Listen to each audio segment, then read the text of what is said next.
Next question علی بھائی، روزہ رکھنے اور روزہ کھولنے کی مصنون دعائیں بتا دیں اور عربی میں آہستہ آہستہ ریکارڈ کروا دیں تاکہ ہم سن کر یاد کر لیں، پلیز ان کا ترجمہ بھی بتا دیں۔ کھولنے اور رکھنے کی دعائیں تو کوئی نہیں، صرف ایک روزہ افطار کرنے کی دعا ہے جو صحیح سند سے ثابت ہے۔ سنن ابی داؤد میں صحیح سند کے ساتھ ہے کہ سیدنا عبداللہ بن عمر رضی اللہ تعالی عنہما کے بارے میں وہ تابعی کہتے ہیں کہ عبداللہ بن عمر مٹھی کے بعد داڑھی کاٹ دیا کرتے تھے مطلقاً۔ ایک تو بخاری میں آتا ہے نا کہ حج اور عمرے پہ کاٹتے تھے، اس کے علاوہ بھی، اور حج و عمرے پہ جو کاٹتے تھے نا وہ انہوں نے حج سے 2 مہینے پہلے بڑھائی ہوئی ہوتی تھی۔ وہ یہ اجتہاد کرتے تھے جیسے میں نے سر کو حلق کروانا نا، میں داڑھی کے بال بھی کاٹ کے اپنی حاضری لگواؤں اللہ کی بارگاہ میں۔ تو ابو داؤد کی حدیث کے الفاظ ہیں کہ عبداللہ بن عمر مٹھی کے بعد داڑھی کاٹ دیا کرتے تھے، اور دوسرا وہ افطار کے وقت دعا پڑھا کرتے تھے، ذهب الظمأ وابتلت العروق وثبت الاجر انشاءاللہ۔ ذهب الظمأ، پیاس چلی گئی، یہ ظما میں زوئیں ہیں جسے اردو میں کہتے ہیں ضا عربی میں۔ ذهب الظمأ وابتلت العروق، اور رگیں تر ہو گئیں۔ ذهب الظمأ وابتلت العروق وثبت الاجر انشاءاللہ، اور اللہ کے حضور ہمارا اجر پکا ہو گیا۔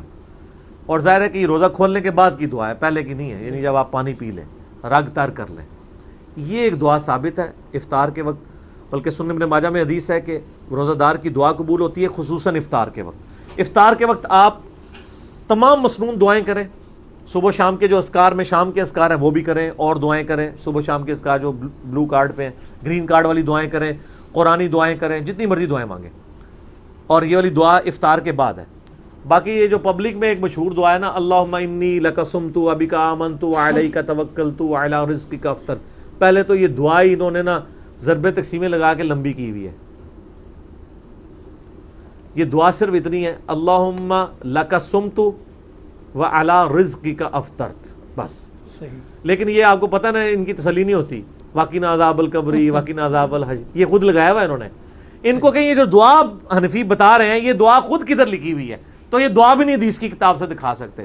یہ بھی ابو داؤد میں ہے، لیکن اس کے ساتھ امام داؤد نے لکھا ہے کہ یہ مرسل روایت ہے، یہ تابعی نبی علیہ السلام سے بیان کر رہا ہے، اس کی حدیث کی سند ہی مکمل نہیں، یہ یعنی ضعیف ہے، ضعیف میں بھی لوس درجے کے اوپر ہے۔ صحیح۔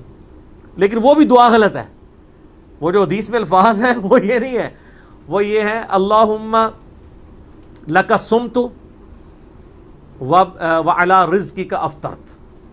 انہوں نے کیا بنایا، اللہم انی لک صمت وبک آمنت وعلیک توکلت وعلی رزقک افطرت۔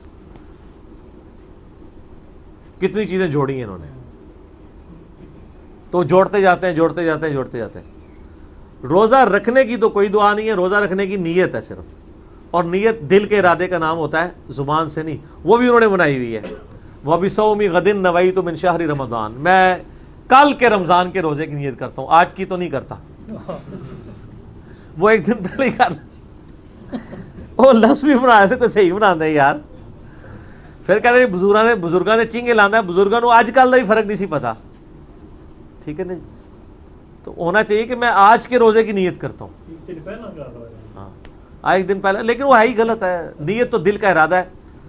دیکھیں یہ تو حدیث ٹھیک ہے، بخاری میں بھی ہے، مسلم میں، بخاری کی پہلی حدیث ہے انما الاعمال بالنیات، اعمال کا دار و مدار نیتوں پہ ہے۔ نیت تو ہر کام کی آپ نے کرنی ہے، لیکن وہ دل کا ارادہ ہے۔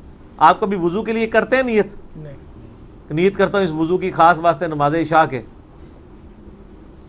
سامنے اس ٹوٹی کے، ہیں ٹھیک ہے، تو نہیں کرتے ہی نیت۔ بالکل۔ ہم کیا نیت کرتے ہیں؟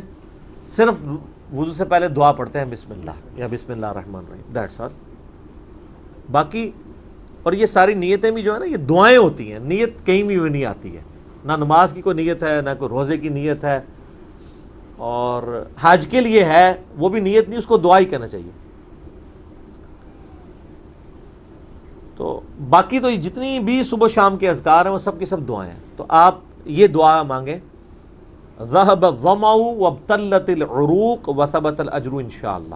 اگر عربی میں نہیں آتی کوئی مسئلہ نہیں، آپ اردو میں مانگ لیں، کہ پیاس چلی گئی رگیں تار ہو رگیں تر ہو گئیں اور اللہ کے حضور ہمارا اجر پکا ہو گیا انشاءاللہ تعالی. اور اس کے علاوہ آپ مغفرت کی دعا کریں. ابن ماجہ میں عبداللہ بن عمر بن عاص کے بارے میں آتا ہے کہ وہ کہتے تھے کہ یہ چونکہ قبولیت کا وقت ہے تو وہ اپنے لیے مغفرت کی دعا کیا کرتے تھے. اللہم ربنا آتنا فی الدنیا حسنہ وفی الآخرۃ حسنہ وقنا عذاب النار، یہ دعا مانگے. اللہم اجرنا من النار، یہ مانگے. ٹھیک ہے. رب اجعلنی والی دعا مانگے. اور جتنی دعائیں آپ کو یاد ہیں افطار کے آخری یعنی افطار سے جسٹ 5 منٹ پہلے دعائیں مانگنا شروع کرتے ہیں اور وہ قبولیت کا وقت ہے، آپ دعا مانگتے جائیں. باقی جو روزہ کھولنے کے بعد کی دعا ہے نا بس وہی ثابت ہے. نہ روزہ رکھنے کی کوئی دعا ہے، ہاں سحری سے پہلے بسم اللہ پڑھ لیں اور افطار کے وقت بھی بسم اللہ پڑھ لیں، وہ تو ہے جنرل. اور کوئی دعا نہیں ہے، وہ جنرل دعا ہی ہے. ٹھیک ہو. جزاکم اللہ خیر.